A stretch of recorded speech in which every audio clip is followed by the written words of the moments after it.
Yeah, I think if we manage to go 3-0 playing against HKA, it would mean that we have like a lot of freedom to drop a game and still be like fine. We can still bounce back. That's like kind of the theme of G2. Also during like the regular split in our region is that we have like a really good start, and then once we are secured, we can do whatever we want, and then maybe we'll lose a game.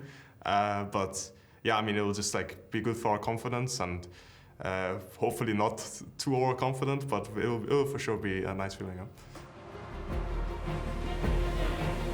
Well, we'll see whether Wunder is going to be confident heading into the final game of the day, and the final game of the first round robin here of the World's Group Stage for 2019. Jat, Bubba Smithy, is it going to be a race to see whether G2 can match what SKT did earlier in the day? I think it's going to be loosey-goosey, if I'm going to be real. I remember casting a Garen game not too long ago, and G2 do fall pitfalls of looking past opponents and having a lot of fun, so they want to go the 3-0, and what route they take is going to be very interesting to see. And also the way their schedule ended up falling, they, based on power rankings, are playing their opponents in descending order. This is the most assured victory on paper for G2 Esports, but we also know, as Wunder just said, how confident they can actually be, which is why we might get the loose game. And we've seen these very interesting kind of, you think back to some SK Telecom T1 games where they're playing Olaf mid in previous tournaments. Yep. This is very much David versus Goliath when we look at G2 versus HKA. Ooh, Josh has got some stats on that one. Ooh. We can bring that out if it's going to be a slow game, so we're not going to be bringing them out. We're not going to bring He's that. holding his stats for the VODs. Yeah. I know how he But you is. can look back to the VODs that we actually have those down. Speaking of things being down, there are almost 6 bans already, gentlemen, as we are well and truly into this champion select. The Elise, Tristana, and Akali taken away on Hong Kong Attitude side, and then G2 Esports taking away the Pantheon and Kiana, as we would assume, and the KL is going to join them. So just power picks banned by G2. Yeah, and even though Hong Kong Attitude come in as a big underdogs, doesn't mean their draft isn't going to be good. I think the Xayah is a very strong takeaway. Perkz had an incredible game on it yesterday against C9, and it's something Unified is quite good at. Not something he's played so far in the group stage, though, because group stage he's been trying to dodge laning phase with Garen and Syndra and the non-traditional marksman. Doesn't mean they're going to get Xayah Rakan. Mickey happy to rip it away, and I'm always interested in the flavor of Rakan buddy. If it's not Xayah, I'm not a big fan of the Ezreal Rakan or the Kai'Sa Rakan necessarily, but it does depend on what you want to do, and they could always go non-meta with it, such as G2. Yeah, they could do some weird stuff here, but G2 is going to just lock away the Lee Sin. Understandable, picking up these 2 champions if you're then going to pick the Xayah, but that one is not going to be an option. And HKA grabbed themselves the Gragas, followed up by the Thresh, which feels like second in line from just the basic Lovers duo. Yeah, I think so too. And for G2 Esports, the fact that Syndra hasn't been banned would draw your attention and say, why doesn't Perkz just play that? But we also have to keep in mind, G2 is in a comfortable spot in this group. I think if this was game 5 of a best of 5, we would definitely see the Syndra, but I don't know if they want to show it quite yet. Isn't it almost incorrect not to just pick it here and put it somewhere later? I think so. But, I mean, if it's going to go towards the bottom side in the hands of Perkz, Featherstorm is a great answer to the Syndra. Theoretically, but you Gragas can isn't that tanky. He can be popped. Thresh can be popped. There's still other targets. options, absolutely. So let's see if G2 want to do that. No, All they're right. going to go differently, and this could very much be bot lane. It could be. 3-lane flex of the Yasuo here. We haven't seen top lane in a very long time, but gonna lock it in. It's another duo that's denied here. Gragas, Yasuo, Xayah Rakan. Yep. Well, Believers of pure love, look away. About your eyes. if you're talking about, you know, the fact that things have been ripped away from one another, I mean, what isn't an issue is Yasuo's got knockups from absolutely everyone. So far, of course, Rakan, very good with the grand entrance plus the kickback on Jankos' side. So wherever this Yasuo goes, it's going to be having a good time. We're suspecting Perkz on the bottom side of the map. He has been the Yasuo player, but Caps, of course, can use that pair up with Jankos, does have the knock-up once level 6 is being claimed by the Lee Sin, and those ganks can be pretty terrifying. Already, with a couple of bans coming in there as the Twisted Fate and Renekton taken away on G2 side, continuing on down the line when it comes to just strong picks at the moment, and the LeBlanc taken away on Hong Kong Attitude side. Final ban to come in. Yeah, and the strange thing about watching ban phases against G2 is, like, even though, yeah, Rakan, Lee Sin, Yasuo seem like standard picks, you have no idea what they are going to do. The first day of group stage, they did Ornn Orianna, and then the fact that they didn't even ban Syndra second phase, okay, we get it. It feels, Another knockup. they feel very nominal, right? They're very nominal bans of like, I guess this? Yeah. That's the flexibility and one of the biggest weapons that G2 will wield at this World Championship. Again, Syndra somewhere is the story here. And now Hong Kong and Adju just want to make it ultra standard. They go their own scaling and they say, well, these champs won for other people. Let's put them all together. Got a balanced team fight comp. We've got some insurance throwing a cannon barrage down bot lane. I just need to see this last pick to make heads or tails of G2. Well, Gangplank will be locked away, so that is your HKA lineup.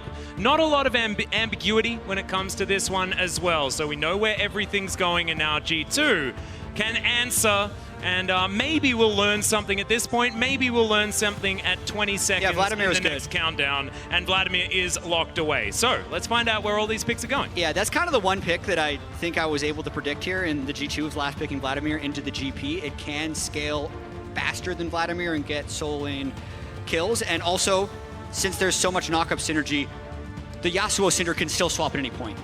Well, I mean, the Yasuo being in the bottom side at the moment, still have to wait until 20 seconds though, because it was an old favorite into the Orianna in times past. Exactly, we'll hold our breath on that one. I must admit, I thought maybe you return to the Ornn, because in such a mid-range comp, the initiation would have been big, but pick for lane is the way that G2 decided to go with a lane buster, and it's Perkz who, you know what, I'm going to give him credit, he'll listen back to this VOD, he's probably the best Yasuo on the lineup. He gets to play Yasuo in the bot lane. I was with this team on their boot camp, and it gets very personal the moment you say, who is the best X? Best Pyke, best Syndra, They best played Yasuo. Pyke in all 5 roles.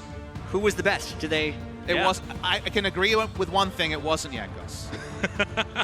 Well, I don't think that it was Wunder as well, because he broke my heart when he was playing the Pyke. Hey, but let's give Jankos one thing. Best Braum on the team. Oh yeah, greatest kid of yesterday in G2 as well.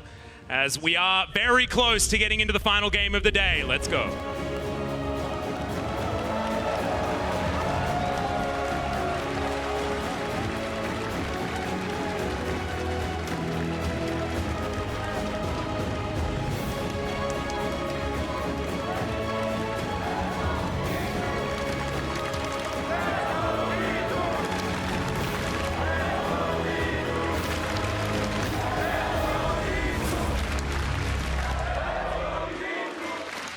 And here we are onto the Rift for the final game of the day. HKA versus G2. It's going to be an uphill battle for our blue side squad.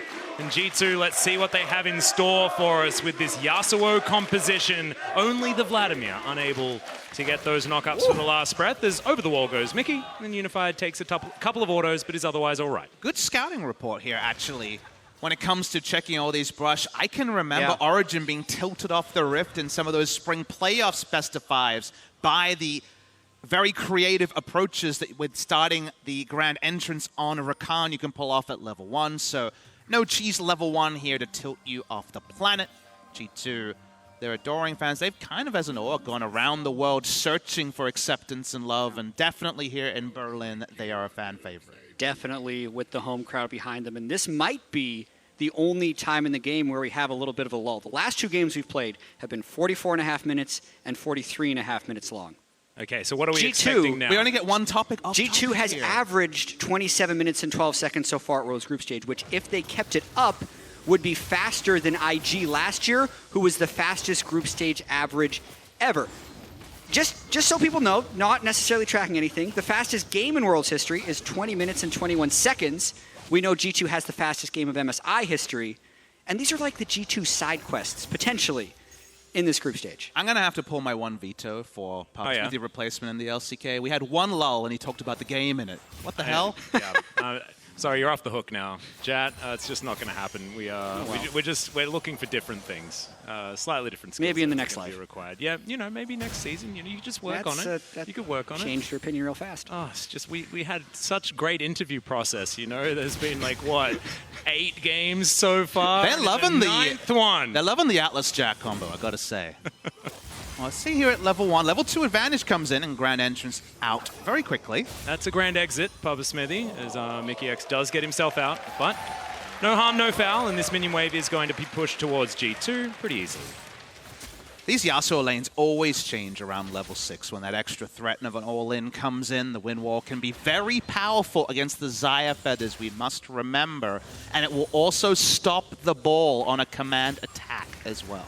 Yeah, and we should talk about Hong Kong attitude for a minute, because I feel like Crash personally has been their best performing player, and if they are to try and get a foot up in this game, I think it would have to be off of Crash making a big play. But here comes Jankos. This is going to be the big play into the mid lane as Mission. He has got no good options. He's just wandering around. First blood comes in for G2 so easily. Pre-Scuttle Crab spawn. Crash was just waiting there saying, I'm going to get the jump here. Now he doesn't have mid lane assistance and has to give it up. And of course, Jankos will tend towards the top Scuttle because you plug and play every Gragas to full clear red side and Krugs before going towards a Scuttle. No Scuttle for you as bot lane. Already a teleport towards the bottom side of the map, but already Unified has taken down Mikyx. We're going to even out the odds here on G2 side. It's Caps. He's going to grab a kill back, and now Unified's getting stabbed. The flash forward from Perkz, another orb and a double kill for the Syndra.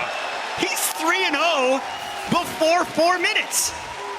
Yep. That is definitely a fact here, and the teleport is a G2 special. We talked about it at MSI, but Caps is so ready to give up minion waves to help his allies, and that was a fortuitous teleport. That could be another kill. Closing in once again, only level 4 into Jankos as we throw down the orb, and Caps finds the scat of the week, doesn't get that last one as Jankos is going to be taken down so close to a god tier play, but in the end, Jankos is just going to fall. And the tracking there from Crash means they are able to answer back. A little bit of Lee syndrome on the second half there. The interrupt strong. And now 5 kills in 4 minutes already. Well, Kaiwing, can you land the hook? Not going to go for it.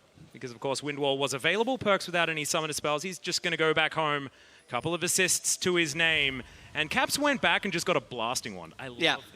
Yeah, he had that before, and now he's going to expand on it, which is delightful on his way towards a lost chapter. Gonna watch the bot lane here, and the TP timing is so proactive. It's out of screen on the framing there, and it's what allows them to spare their blushes, and it's the trust fall of G2, and Mikyx says, I'm going in, because I know this will work out. Yeah, Unified did what he could to be able to pick up the first kill onto Mikyx, but the number advantage was just there for the rest of G2 now. As you mentioned, 5 kills in the first 5 minutes of this game. Well, we've got a bit of a roam on here from Jankos and Mikyx. They can move towards Mission if they want to, but Mission gets the memo. He's going to head underneath this turret. Jankos going to stop the back for now. Dissonance moves Mission a little bit faster as now Crash. He's going to get discovered here by the Lee Sin. He knew that the Orianna was available as the barrel going to pop. Mikyx turns up a little bit late, but Jankos is going to be alive. Kaiwing unable to get there in time. I'm pretty sure Mikyx stole everything. I think his E1 got all the little raptors that had been brought through, and then his smite killed the big raptor. So all this proactivity, even if they lost a little bit of CS in the bottom lane, is paying off. Well, Grand Entrance comes in. He can't click the lantern. He lands himself the hook, but that lantern eventually is discovered. Jankos once again lurking bottom side of the map. Caps is here as well. 4-man dive opportunity. A big minion wave with a cannon is prepared.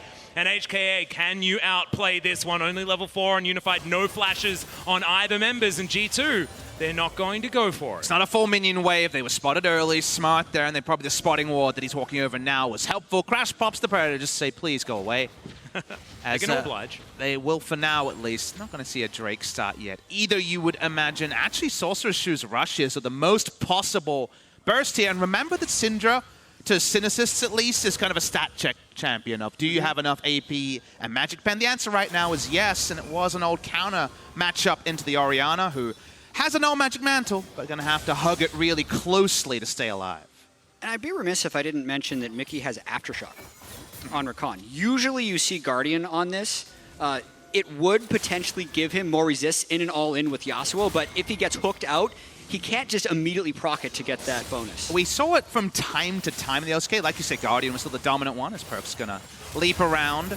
This game is going to be, I mean, you can't really run Yasuo bot lane unless you're Grand Entrancing in a lot, right? Yeah. You have to be in the front line. And speaking of front lines. Yeah, that's going to be the body slam. Crash takes a drink, looking for Mikyx. Battle Dance going to be there, though, and HKA find nothing. He knows his role. He has to dive in and hopes to not get popped instantly to AoE damage from, say, for example, an Orianna. So don't mind it in this situation at all as Mikyx walks back in. Caps is pretty rich, by the way, guys. That's what we're looking at right now, about 6,500 gold. There's 3Z underneath his turret. We haven't really been looking towards the top side of the map. A little bit too much going on around elsewhere.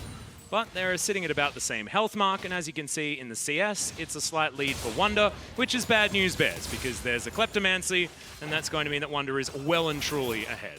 And I do think overall, Honking Attitude's done a pretty good job of keeping up with G2's pace of game right here. Crash got that first counter gank mid. He's also here for the counter gank top. Now it's about execution. Yeah, may have spoken a little bit too soon there as 3Z's going to have that Hemo Plague pop as Caps not a lot of mana. Crash! And Jankos has to use the safeguard, gets himself out. Red buff not going to be enough, but G2, they botched the dive. Scout of the Week missed from Caps, and they didn't have enough damage to pick up a kill, but he's sticking around. Now the range of cooldowns and mana regen should be available. He's been there a while, though. It gives time for Orianna to go into the river, and kind of sensing that Orianna had gone missing from the mid lane, Caps realizes he has to blast cone out. Yep, and there's a ward there that shows that he did make the right call. This minion wave completely goes begging, though. So Caps had a large advantage there in the mid lane, but loses a wave and maybe an opportunity for Mission to even things up as Kaiwing wants to get it. Oh, Perkz has to use the wind wall to stop the hook from registering, but the back is stopped, and that is time bought for HKA. Valuable time for them to get themselves together, and Crash is going to take a blue buff. I mean, that was not obviously the intended situation, but it's what happened. Looked like it. I'm not going to lie. It didn't look like he was stopping that auto attack. Yeah. All right, whatever. But at the end of this point of the game, remember that Vlad scales into supremacy in the 1v1 against Vlad. Kill pressure's, so against GP, the kill pressure's not there yet, so that's going to be obviously better and better come level 9. At the end of the day, HKA drafted a very simple kind of to execute teamfight comp here, and they just want to get some scaling, make this game square, and then get going on some form of 1-2 item power spikes. So anything that keeps them even for a long time is what they're looking for. Yeah, and something we've always seen from other great teams in the past is even when the game felt like it was close, they were pulling ahead. And we saw this yesterday in the game versus C9, where Licorice was popping off top lane. Caps and Perkz just kept growing that gold lead, but another hook on Mikyx. That's just dead Mickey. He's dead. Yep. It's the lane ward there that made it so easy to connect, and while Perkz and Mickey were trying to hold the wave about where Perkz is standing to try to get some sort of deep freeze and use also the wind wall to get lane control, the lane ward in that brush actually undid everything, didn't even require the Gragas to be involved. Now Perkz just has to CS under turret. Should be able to as well. We'll have that wind wall up for himself, so clears out the wave, spins around a little bit with the Q while you're dashing through things, and everything's going to be all right. Perkz now sees this ward, clears it out, and G2 get themselves down here to get rid of the excess vision.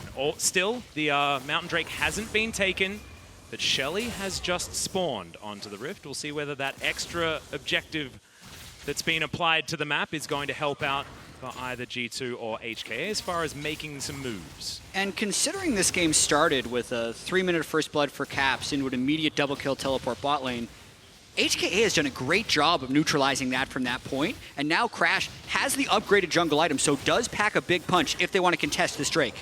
Well, Crash throws in the barrel, they can see the health bar. G2 keeping it at about 1,000. The ball's not going to land on anyone, whether they be from the Orianna or from the Syndra. That is just going to be secured Drake going over to G2 without a fight. Didn't have enough battle stats on Mission, I think, to try to take some sort of walk-up team fight. So in the end, they do cede the Mountain Drake. That doesn't really affect the pace of the game right now, so of spawns. They will accept that for the present. G2 desperately want to play mid to bot or bot to mid and just control the bot side of the map, because the inevitability is Wunder getting stronger and stronger of a foothold in the 1v1. The Rift Herald does muddy the waters for a little bit, but that's largely been the game. So the fact that some of these kills have been repelled or answered in the mid lane, for example, Crash being able to avert Jankos' kill earlier, has allowed them more of a foothold than you might imagine, and they're actually the first to make this visit with friends to the Rift Herald. And G2 had 2 bottom lane at 12 minutes, which for this tournament is different, but they still go for play. Yeah, kickback is going to come in. Mission flashes to relative safety. Out of the way of the Scat of the Week there as well, which would have meant the kill. Wunder comes on down, has himself the Hemo Plague, and it's going to be Shelly disengaged from. Pretty frightening. She's not going to reset yet, remember. This could just be Rift Herald for G2. Yeah, she's a patient lady, is old Shelly. Now, Unified not going to get there as Crash just steals it away. They go 1 for 1 of the neutral objectives in this early game as G2 now back to the mid lane. Caps throws out a whole lot of spheres, but isn't going to find the kill there. Smite was a couple of seconds off being available for Jankos, so just swept in took it out, did crash. It's nice reward for effort. The side of HKA is hook. Whoa, blind hook is going to land there. The barrel's going to pop, and Kaiwing grabs the kill on a Mikyx again. And it's the wards, just keep catching him out in the wrong spot is what it feels like. The Eye of the Herald, have to note, will time out. It lasts for 40 seconds, and HKA was pretty much zoned off of the area. Unless Thresh is making a run for it, he might get it? No, looks like it expired right as he was running up to it. Unfortunate. So Shelly's going to go begging, but otherwise HKA with a decent fight there. Still going to be trailing when it comes to that gold. Told a little bit of a lie there. Wasn't a blind hook, as you mentioned, Jat. Thank you very much for that one. But still, great to land it there from Kaiwing, and just to be able to delete a member of G2 really does slow down this composition. Being my early MVP here, he's been on point with his hooks. He's made the rounds. He's actually top side now. Not ideal to have 2 of the 4 kills, but liked his impact. Being very patient as well, Papa. As we have a look towards the bottom side of the map, HK just holding on to this turret. It's going to be Perkz down there just pushing wave after wave, but he's only even. The big discrepancies are in the solo lanes as Caps takes his 4th plate, I believe, and will be able to finish off this outer turret in the mid lane. That's going to be the first turret going down, and having that be outer in mid lane, it's pretty crazy on G2's side. Have a look at this one once again. They saw Jankos walking up, so they had that extra bit of they didn't have the ward in the brush. It was blind, okay. Yeah, very good just awareness by the rest of HK. Yeah, it was actually G2's ward that was in that brush. Yeah. They saw him walking in, so it was, of course, you know, either going to hit or be slightly askew, but blind at least in what would the name be for that? Is there a name in between, like... Yeah, blindish. Blindish, yeah. Somewhat sight impaired. Vision impaired, yeah. Like Vision you need glasses to drive. Hard of sight. Yeah, hard of sight. Legally blind. They're actually maybe like previously in vision. I apologize in advance if that was offensive. Hey, this was all you, man. We're just trying to help you out. We definitely it's a jumped on that fall one on the class. This is true. Okay, well, HKA get themselves towards the top side of the map. They are going to siege down on this turret. This is feeling pretty comfortable right now for HKA. Nothing Perkz can do as a melee champion here. He takes his time. He really needs to survey. The question mark pings do show that not all the allies are around, so he'll start to close the distance. Caps disgustingly far ahead of Mission, especially 2,200 gold at 15 minutes. Jeepers. That's, yeah, about 80% of a full item completion this early. Well, Mickey might just be dead again. Throws in the control ward. Hook's going to land, though. Barrel back. I've seen this one before, guys. One of those games. Yep. Last game, that was Jankos. That's true. This game, it's Mickey. Around the same time, too. 0-4-1, same stat line. Yeah. It's contagious. And the strange thing is, in the C9 game, it was Perkz who was 2,000 or 3,000 gold ahead of the rest of the game. This time, it's Caps. It just shows that anyone on G2 can be anyone on G2. As another hook is going to land, Jankos going to at least begin to prove my point, but looks like he's trying to make his way out. Does he have another safeguard? The answer is no. Booped. Mission grabs the kill. We're having a bit too much fun on the side of G2. 6 deaths so far. Nothing that's going to decide the game. It's still a gold lead of 1,400 gold, but here's another one. Well, looking for a fight here, but Perkz is 2 versus 1 for the moment, but Mickey comes down. Oh, Great Entrance doesn't get there as Mickey. One more crit would kill him. Flash forward, flash hook not going to land. Has crashed. Oh, doesn't even get the flash. That was out of vision, which is why that missed so horribly. And then goes Golden just to demonstrate that he can at least still swag out. And there goes Unified clearing out the minion wave.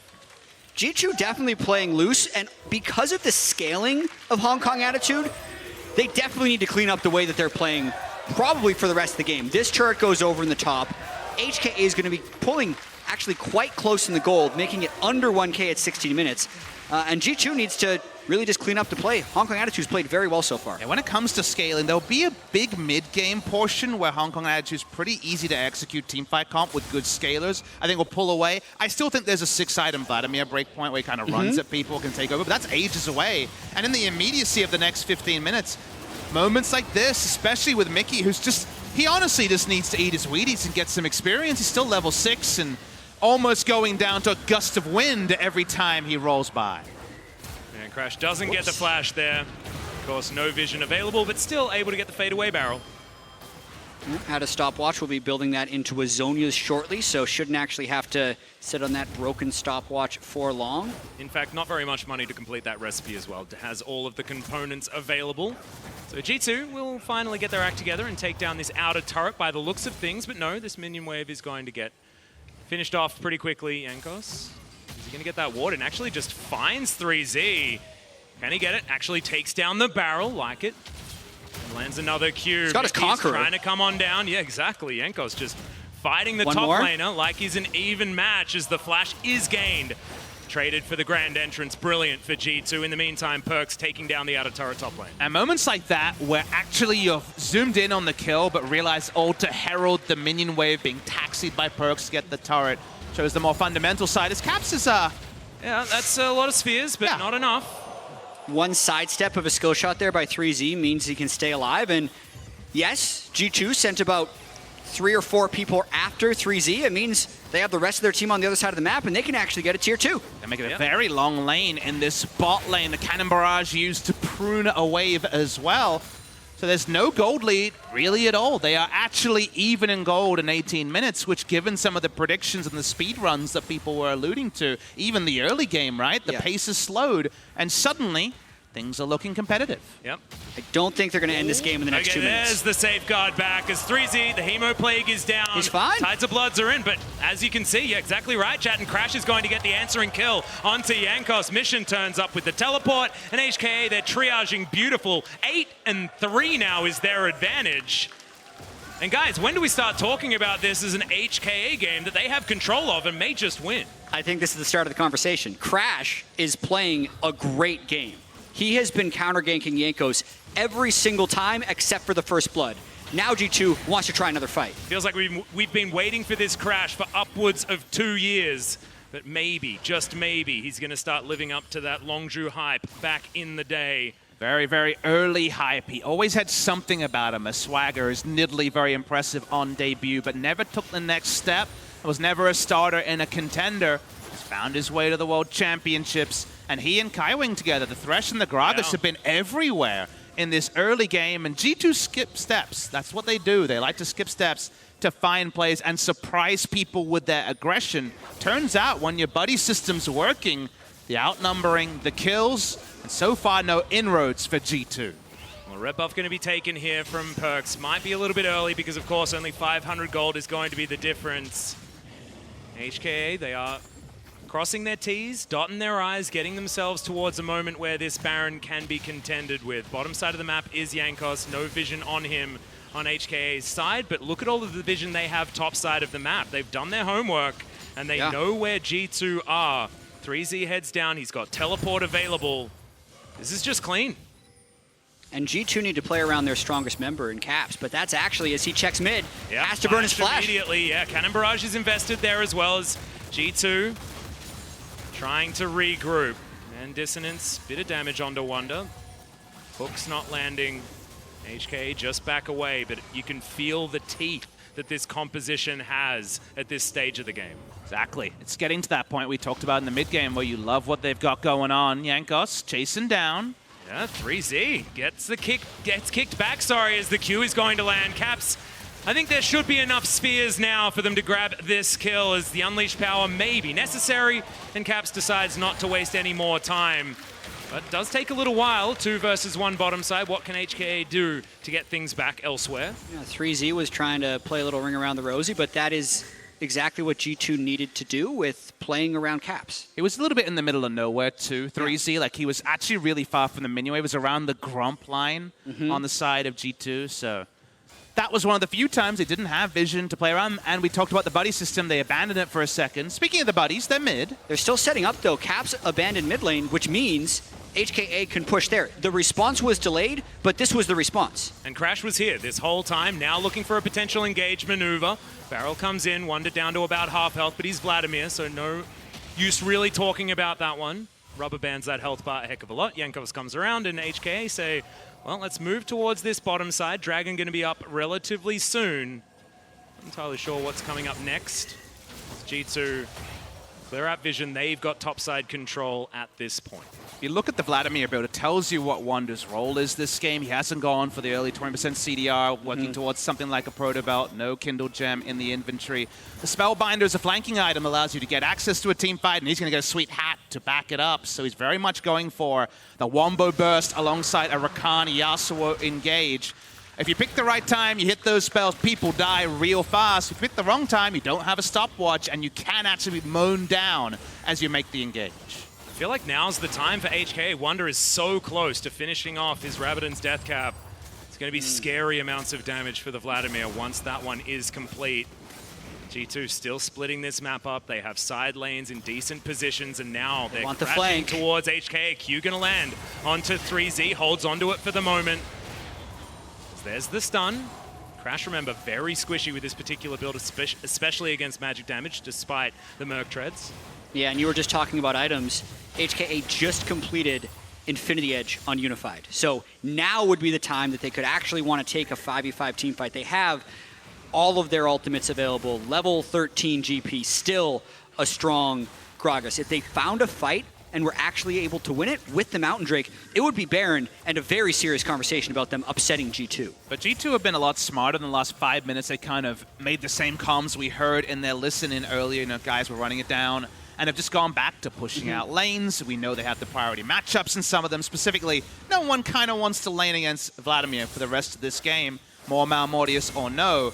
And it's in these times that G2 show their fundamentals. Yes, we know about the flash, the panache, the Garen lock-ins, but you forget through all of that, they have standard macro elements like they showed in their first game of this tournament, where they keep pushing you, they keep prodding you, and whether it's your little brother or G2, sometimes you make a mistake along the line, get angry, and they take advantage of that. So Baron's setup that was so favored to Hong Kong Attitude is actually now all G2. Yeah, things are really demonstrating, as far as G2's flexibility is concerned, a lot of different compositions in the first round robin so far. This game is far from over, and there's still half the kills that HKA have picked up. Still, they're going to hold a 200 gold lead as Mikyx has to grand exit once again. Good stun onto Unified. This damage will stick for a little bit. Let me draw your attention to the item lead between the mid lanes. It's 1.5 items to 3. And the Banshee's Veil, I think, is quite important for Caps because he didn't have that before. It stops Crash from being able to get that guaranteed initiation on him and allows Caps to also siege a little bit better, so it can't just be a cask from Fog of War that flies at him. Yeah, very dangerous to be a Syndra just in general. You don't have the highest of mobility, as Perkz is underneath an inner turret, and there are 3 members of HKA moving around, but who is hunting who? Jankos gonna get himself around. Grand entrance is there as, We all took a deep breath when Wunder was considering flashing over the wall. That's a pull. And Wunder's going to be absolutely fine. I also held my breath a little bit there, but then remembered that he's the Vladimir. Just feels like G2 are shaping up to be the pool sharks here. They're giving you a couple of free trick shots. They don't seem that good at sinking the balls. And suddenly, that one was almost the connection they've been looking for all game. When is the hustle going to be over, though, Papa Smithy, is my question. 600 gold the lead for G2. They're still pulling further and further ahead, as their side lane control has just been far better, and HKA have been struggling to figure out what to do. But remember, further and further is very much just a turn of phrase here. We're talking about 1,000 gold, right? There's no huge amount of gold here. What they have pulled further and further ahead in is map control. They're no longer trading quadrants. They're getting what they want. We're just right now still judging to what end. And this could be a game where vision exhaustion, where a full reset from one team gives a Baron to the other. Speaking of which, seeing the recall from the Orianna, but the Scuttlecrab vision is undeniable. Yeah, definitely watch for Jankos to try and make an engage on the Orianna or the Xayah. More likely the Orianna, because Xayah would be able to just use the ultimate and counter that engage. If G2 can get a start like that, then they'd want to run over a team fight. And we have to remember that this is G2 with a Yasuo, so often when you have unconventional bottom lanes, the Baron damage goes down.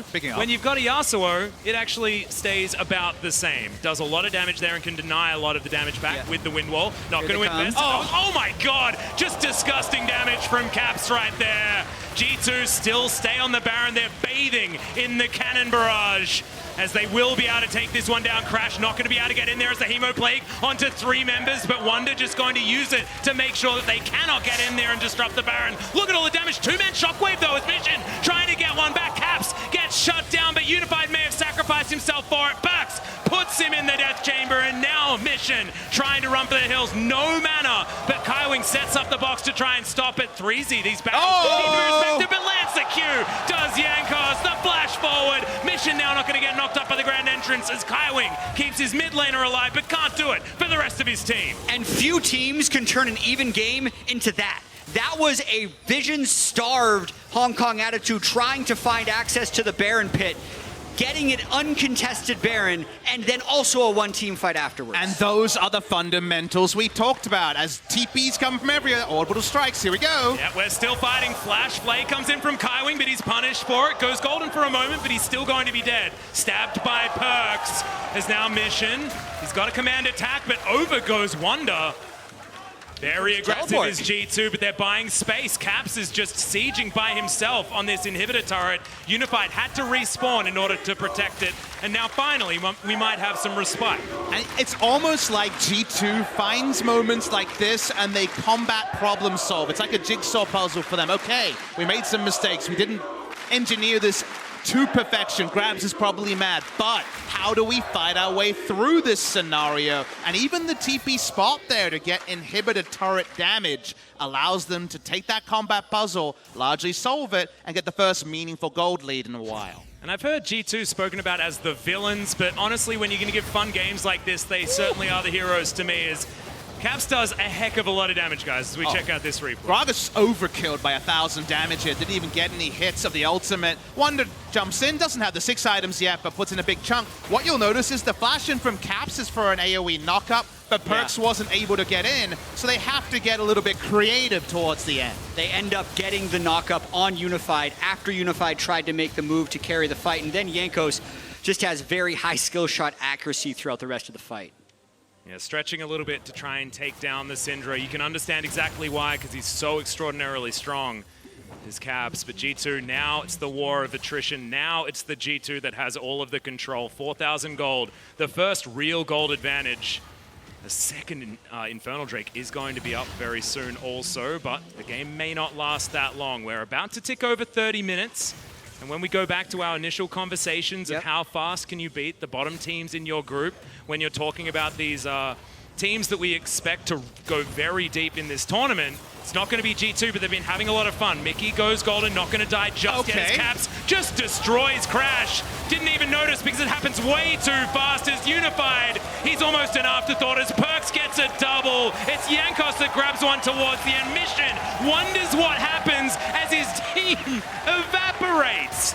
And now Mission, Hemoplague is down. He has himself that shockwave, but the Crimson Rush scores the ace, and G2, they're not messing around anymore. They had fun at the beginning, but that stops now as they move to 3-0 in the group. The slowest game of the three, but still the fastest team at Worlds through the first half of the group stage. Yep, they were racing through their earlier matchups as well as the Nexus is gonna go down. G2 on the final game of the first round robin. They're gonna play with their food for a moment before taking those last auto attacks. In fact, thankfully, the caster minions are gonna do it for them. G2 Esports will join SK Telecom T1 as the only two teams to close out the first round robin 3-0. They came in as two of the overwhelming favorites. They exit the first round robin as two of the overwhelming favorites, and you put it very aptly, Atlas. They played with their food. They checked to see if there was still a pulse. But when it came to the actual game-winning moment, it was a standard one. It was a Baron setup. It was a good turn from there. And even if sometimes it's their creativity that gets the worst of them, it's the standard play that can get the better of most. Yeah, they were like the older brothers playing basketball with their younger brother, you know. They'll let them win until the ego comes into check, until maybe there's the chance for a victory, and then it's all business for G2. There were games domestically that I think that fits. I actually want to reward Hong Kong Attitude here, specifically their jungle and support, for being ahead of plays and for holding G2 in check. That was less just completely G2 misfiring and more that Hong Kong Attitude stayed with them on the wavy path that is a G2 game for a long time. Yeah, and I feel like Hong Kong Attitude put up a very good fight against G2, better than others, and I don't want to completely say that G2 was just messing around because we don't know exactly what was happening in the game. Starting week one at 0-3 for Hong Kong Attitude. There's only been one team to come back from that, and that was Fnatic, who came back from 0-4 2 years ago. So there is still a lot of League of Legends to be played in this group, but such a spectacular start for G2. And if HKA go 3-0 next time around, then there's a possibility that they still have a chance. And I'm really glad that you bring that up, because the analogy wasn't necessarily about HKA not being good enough. It was about G2 not coming into this game, understanding quite the power level, and then HKA demonstrating that they definitely deserve to be here. And look, most likely, Hong Kong Attitude will exit in the group stage 0-3, and the statistic you just rattled off does indicate that. But you can exit a game against one of the hopefuls with your head held high because they were able to stay competitive. And how many teams domestically and internationally have been just blitzed by G2 Esports and looked very silly? Yeah, it's interesting watching this G2 team, right? Because we started the game saying, how fast can they end the match? And Caps starts with 3 kills for himself, but then Pre-4 minutes as well. Really, they got surprised. And it felt like they, as you mentioned, problem solved in the middle of the game. And the impressive thing about this game to me was the Baron, right? We've seen so many teams mess up 50-50s, run back and forth in mid lane for 15 minutes. G2 just did it. They got the control, they took the Baron, they won the fight, and in that power play, won the game. They snapped their fingers, and then the game worked out for them. That was basically how it worked. But to wrap up the day, let's send it over to World Score.